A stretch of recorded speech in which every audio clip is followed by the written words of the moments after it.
What's good, YouTube? And welcome to the house. It looks like during the off-season, TCG Player has decided to have a sale and is giving a kickback of 5% on all singles site-wide. That's every game. So save yourself a bit of money on cards you might have been waiting for. As the off-season's already cooling down prices, you get an additional kickback. Looks like they took note of HoC WGYT5 and decided to copy the sale. It's not as if we've shown TCG Player to do this time and time again. Totally stealing from the best. It's not as if they've done it before. But today's market watch is going to be over kind of solid value slash investment calls that I think are very solid. Cards that I think are highly likely to go up or stay stable over time, as a lot of cards are falling off during the off season. Competitive play cards, certain cards for, you know, of course, the megatons. There's so many cards going down and at risk of going down, and these are cards I think are super solid. And the first being Mask Change Super Rare out of the Astral Packs, a market price of $4, but the lowest you realistically can get it is around $4.50. It's looking like over here, $4.50-ish on eBay / $4.20. Ha, blaze it. And overall, I think this is a super solid call because the only other holographic version of Mask Change is the Gold Rare, something not a lot of you people like to rock. I personally don't mind pleb mode if I'm going a holo like this, and if I was picking this up for $1, I'm personally happy. But we've seen this super rare spike to $12 during the hero hype multiple times, not just once in the card's history. So something to keep an eye on, and something to perhaps pick up your playset of, or pick up several to trade, is this card, in my opinion, because we have hero hype coming. We have the Megatons with a new Neos card. That's not necessarily to say this, but a lot of people are anticipating a card like Solid Man to get released, and we also do know that they're hyping the hero cards for the structure deck as well. So while the common version of this may not go for much, the super rare version I think is a super solid investment. It's not really going to go down from where it's at, so trade value, your sales rate will be decent, I would think, and there's only nine total results on eBay, and there's not many more quantities over here, only 2 pages, and it fades in and out of near mints over here on TCG Player. And that's kind of what we look for in a card that we're going for, something that might not have the highest quantity, such as Vision Hero Vion. Along with the hero hype, we only have 1 printing of Vision Hero Vion, and it works with any single kind of heroes coming out of Duel Saga. You're able to send any hero monster from your deck to your graveyard to help also get yourself polymerization, get a fusion card to your hand. And we look on eBay, if we go to buy it now, the lowest is $4.55 as well, so a pretty solid 5. And if we've seen anything from cards that only have their 1 printing like Shadow Mist, this is definitely solid or only going to go up from there. And we see this sending cards like Destiny Hero Malicious for link summoning decks as well. It is a warrior, great synergy with a lot of archetypes, and a dark, an amazing type for Allure and other like decks when you're drawing multiple. So again, hero hype, that mix between playability and collectability, because people do love heroes, hits with both of these cards in my opinion. Now, this is no secret, I featured it a few times, I think I've told you guys to get this here and there. Raigeki Ultra Rare, in my opinion, is at one of its lowest price points of all time, if not the lowest price point it's going to see. But will they realistically be putting Raigeki in structure decks like Dark Hole? If they do, then yes, this hurts long term, but we hadn't seen a printing for this in a long time, and we probably won't see a printing again for it for a long time. Konami really likes to space out Raigeki for some reason, if history shows us anything, and at $10, it's not the most to put into a card to have for extra decks. Like, you know, those decks you want to lend your friends, you don't want to make them proxy a Raigeki, and it's always something you could have extra of lying around for creative deck building.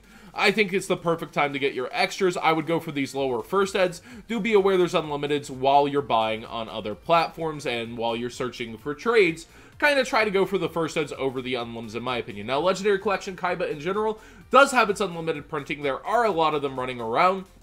So while it's not the most stable in terms of there could be a lot of quantity of extra of these throughout time, they'll definitely dry up, somewhat similar to Battles of Legend and Duel Saga. Eventually, it dries up. Now, something that I think's insane to see the lowest of are these $6.50/70 Ghost Reaper and Winter Cherry Shiv first editions. Duelist Academy, I keep seeing you, man. You keep having banging prices. First editions, 12 copies, Shiv first eds. We've seen this go back to 20 time and time and time again, and there's definitely going to be points where this needs to be used. You're telling me first ed originals are only $1.60 above the Legendary Collection Kaiba Corporation ones. Oh yeah.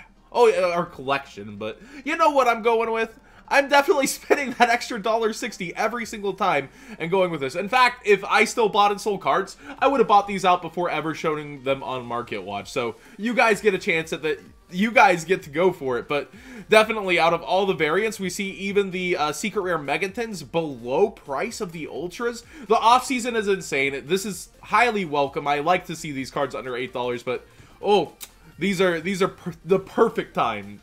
This is the perfect time to get these cards.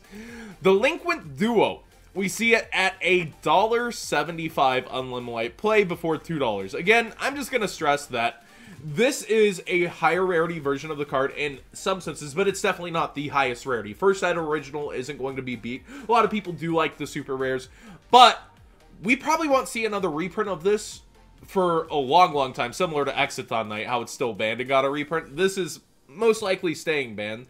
Most likely not getting another reprint. They kind of did this for looking at past formats. It's kind of Konami's nod that, hey, we know you guys do GOATs. Here's a copy so you're not having to dig $15, $20 out to play a copy. Now, over time, I could easily see this heading towards $5, but it's definitely not going to dip too far under $2 for the first eds. Again, just solid value, in my opinion, for long term. Now, something with a higher ceiling, I featured this before. I'm just going to feature it again.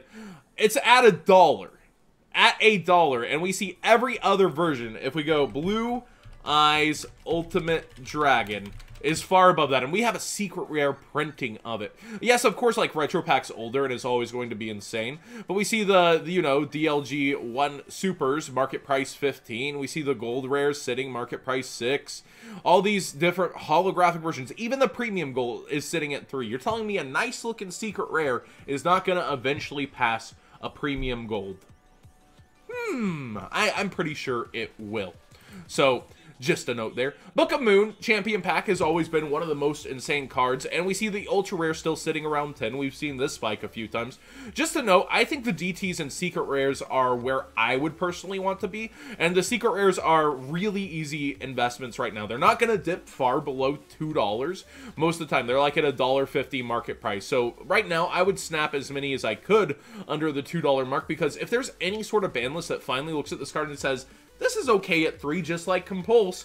Can you imagine the skyrocket in price week 1, just like Compulse went, but for a much more hyped card like Book of Moon? Like, people have been waiting, people have been watching, and I would go with Yugi's World Secrets before Joey's World Secrets. Historically, Yugi's World Secrets go better. I think there was a higher printing of Joey's World, if I'm not mistaken, and a lot of it was open, I think, for 6 cents. Was that Joey's World, or was that Yugi's World? I've actually got to check that out. I know that there was something about Joey's World that made it really high in demand in terms of what was being hit out of it, and I'm pretty sure it was 6 cents, but I could just be wrong. Scrolling through. There's so many cards in these Legendary Collection sets, and that's what really helps cards like these. Yeah, 6 cents was in Joey's World.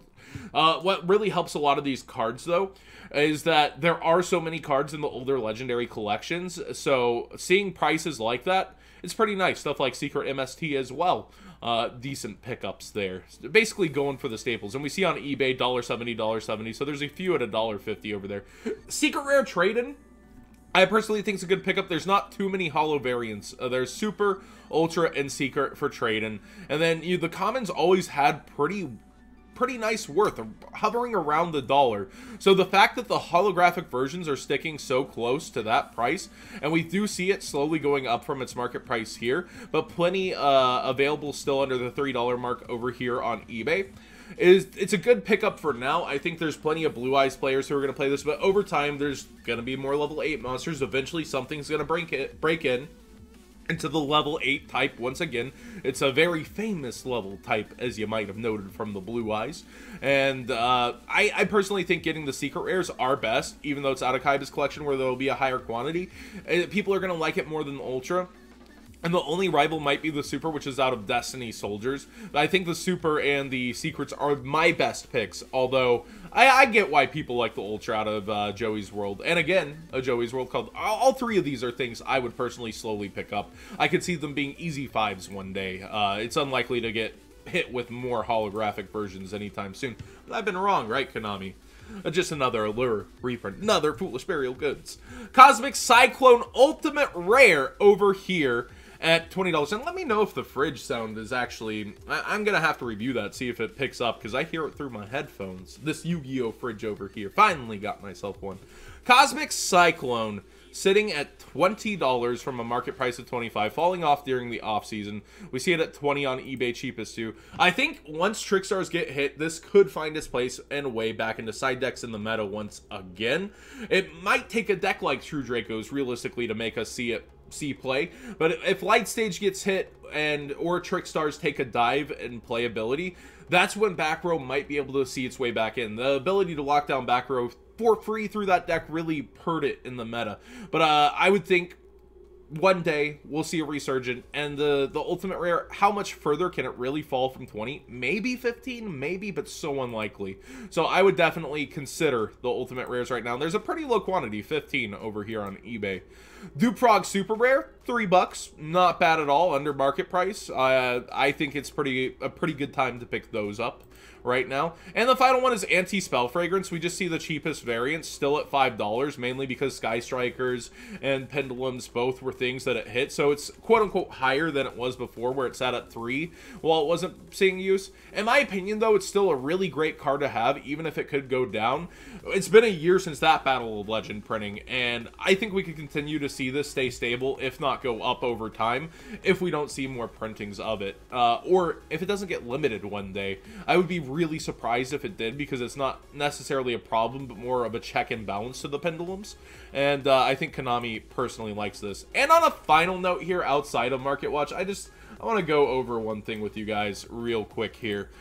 I did a video from stream, and I had a lot of constructive criticism. Actually, nobody overly negative towards me on it, and they were just like, man, I wish you took this topic seriously. And I wouldn't have even thought of this topic without my stream from Twitch. I would not have thought of this topic one bit, and we went over every single card on the ban list. I think at some point we're gonna go over it on Tabletop with Billy, since tabletops are usually, you know, 35 minutes to an hour. I think this would be a great topic for Tabletop, because a lot of you guys want to see a serious approach on this. On the live stream, we like to have fun. I'm a pretty decent amount of shots deep here that I wouldn't advise my average viewer to take, and we're just having fun, and somebody asked for it to be in video form as well, so that happened, and we went over it more in a fun jest, and I get a lot of the constructive criticism, and that you guys want to see a serious take on this topic, so trust me, I'll take that into consideration, and moving forward, we might revisit this topic in a couple months when we set up Table Talk. But thanks for watching today's Market Watch, guys. What did you think? If you enjoyed it, give this video a like, and do subscribe if you haven't already. What are some cards that I didn't feature here that you would be stocking up on right now, rather than, you know, these? Because there's definitely a ton of other cards that I could have fit in here, but I just didn't have a timely manner to do so today. I got to stream later. We can't just make these Market Watches an hour long, because I think there's tons of ways to go in and talk about cards that I would stack up on that I think are semi-safe to go in on and could go up over time. But usually you want to keep under $5 when going for cards like that. But Marigeki's not a bad one either. Thanks for watching, everybody.